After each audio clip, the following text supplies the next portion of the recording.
gaano kagago yung sistema natin. Ikaw, lalaki ka. Kailangan mo magtrabaho, kailangan mo magsipag. Kailangan meron kang napatunayan. Kailangan mataas yung estado mo sa buhay. Kailangan maganda yung trabaho mo. Kailangan mong gawin lahat yun. Kasi bakit? Kasi mamaliitin ka ng mga tao. Kasi kailangan pasok ka sa standards ng taste ng mga tao. Kailangan mong gumapang. Kailangan mong gawin lahat para i-accept ka lang ng society.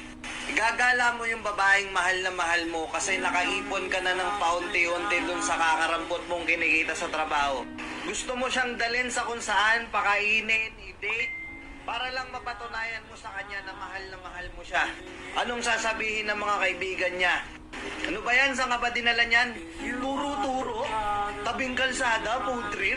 Anong sinakyan nyo? Nag-tricycle lang kayo? Di ka man lang pinag-grab ng jowa mo? Di ka man lang dinala sa mamahaling restaurant? Buti pa yung boyfriend ni nabibili yung mga gusto ng girlfriend niya. Nadadala sa mamahaling restaurant. Pero yung jowa mo, ba't ganyan? Sa kabila ng lahat ng pagsisikap mo, sa kabila ng lahat ng paggapang mo, pag-grind mo, may nasasabi pa rin yung mga tao sa paligid mo. Ang kupal, di ba? Alam nyo kung ano reality? Only women, kids, dogs, or any other pets are loved. Ganyo ha?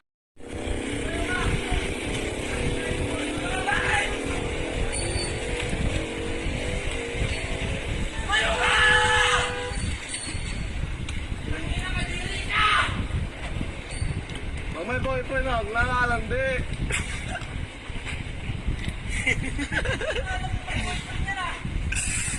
Hindi mo ginalang. Biray mo. Ha? Patayin mo na yan. Yeah, biray mo, pare. Hindi na mo sinalang mo lahat. Oo. Huwag kang lumuhod. Putang na pangit. Tangina mo, pre. Ang ganda mo lalaki.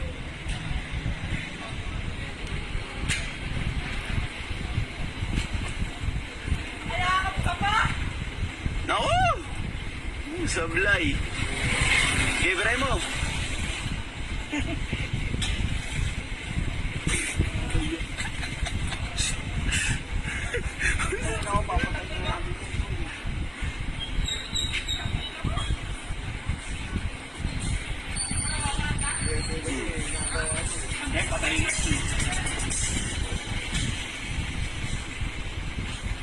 Man down. Ito nasa angan ko. Man down. Ang inamin. Ba't ka gumaganyan? Inawa. Fuck. Wag kang lumuhod. Mas gwapings ka dyan. Alam mo yan. Alam mo yan.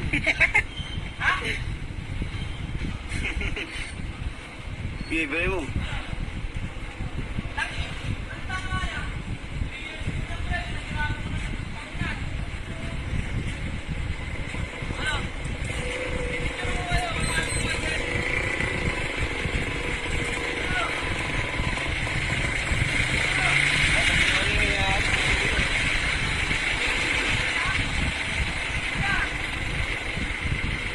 Putang ina.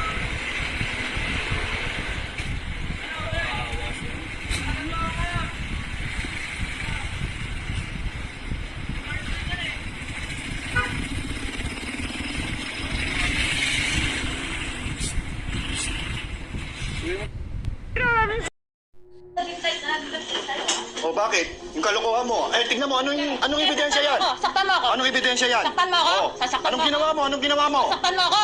Anong ginawa mo? Nasaktan mo ako. Anong ginawa Wala mo? akong pake. Oh, anong ginawa mo sa sarili mo? Tignan mo nga. Wala akong pake. Tignan mo ginawa mo. Ano? Tignan mo ginawa mo. Saktan mo ako.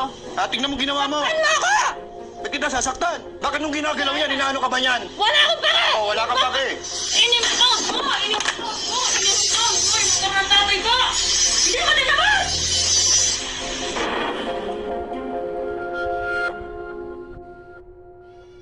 Sir Jeffrey, magandang hapon. Magandang hapon po, sir. Nakakalungkot po na si Mrs. siya po yung may problema rito sa relasyon ninyo. Siya pa yung may ganang manakit. Pwede bang pakikwento, sir? Kailan nag-umpisa itong problema nyo? Nung umalis po siya nag-abroad po siya Saan po? sa Saudi po. Bali, 3 months pa lang po nakalipas, sir. Nag-iba po yung ugali niya sa akin, sir. Anong ibig sabihin na nag-iba? Anong klase po yung pinagkaiba Para ng pong ugali? nagagalit siya sa akin. Ganun. Palagi nagagalit? Palagi Nang walang dahilan? nagagalit. Walang dahilan po. Sa maliliit na bagay lang po. Anong halimbawa, sir? Yung mga ginagawa ko sa anak ko, yung pag-aalaga ko sa anak ko, sinasabi niya na, huwag mo nang ano yung anak ko, magpapakitang tao ka lang eh. Pinupuna ka niya kahit na walang kapuna-puna na bagay. Opo. Wala pong kabuluhan yung mga ginagawa niya sa akin. Sabi ko, bakit ka nagsasalita sa akin ng ganyan? Pero bago siya pumunta ng Saudi, ganun ang ugali niya. Hindi pa po, sir. Okay pa po kami. Alos nag-video call po kami ng 2 beses sa isang linggo, ganun po. Nung nandito sa Pilipinas. Hindi po, nasa abroad na po siya. Hindi, noon. nandito muna kayo, sir. Nung dito pa kayo, dito pa siya, nananakit na siya sa inyo? Hindi po, sir. Okay kayo. Okay po kami. Ilan po anak nyo? 2 po. Nung nandito pa siya, kayo po ay gardener. Opo. Ano pong trabaho niya noon dito? Gardener po ako sa Quezon City, sir. Siya po. Sa bahay lang po. So, maganda yung inyo pong pagsasama until na mapunta sa abroad, doon nagbago na po yung kanyang ugali. Opo, sir. Nag-umpisa doon nung una pala, nung pagdating sa Saudi, nag-video call pa kayo. Opo. Twice a day. Opo. At what point po na nakita niyo yung pagbabago niya? After a week? After a month? Week po, sir. Isang linggo lang? Opo, nag-iba na po. Yun naman po yung sinasabi niyo, pinupuna-puna ka na niya kahit na Opo. wala ka puna-puna. Opo, sir. Ano pong naging reaksyon niyo? Yung kinakabahan po ako sa kanya. Nung Ano yung nangyayari, sabihin na kinakabahan, sir? kinukutuban po. Dahil? Dahil po sa ginawa niya yung parang napapansin ko na po na parang ba't laging galit? Nakakukutuban na po ako sa mga ginagawa Laging niya. galit sa iyo na Opo. wala naman dapat dahilan para Opo. siya magalit. Hindi niyo po sinata siya na ano bang kasalanan ko, bakit palagi ka mainit ang ulo sa akin? Nasabi ko naman po yun sa kanya, wala daw po akong pakialam sa kanya, wag ko na daw po siyang pakialaman, sabi niya. Ganun lang. Opo. So ano pong naging reaksyon niyo nung sinabi niya, wag mo na akong pakialaman? Yun po, lalo po kung para pong na-stress na po ako sobra. Sabi mo, nagkatrabaho po ako, na lagi ko po siyang naalala, niisip. Sabi ko, ano ba nangyayari sa kanya? Ganun po yung iniisip ko. Ilang taon po yung mga anak niyo? Yung panganay ko po, 7, yung bunso, 4.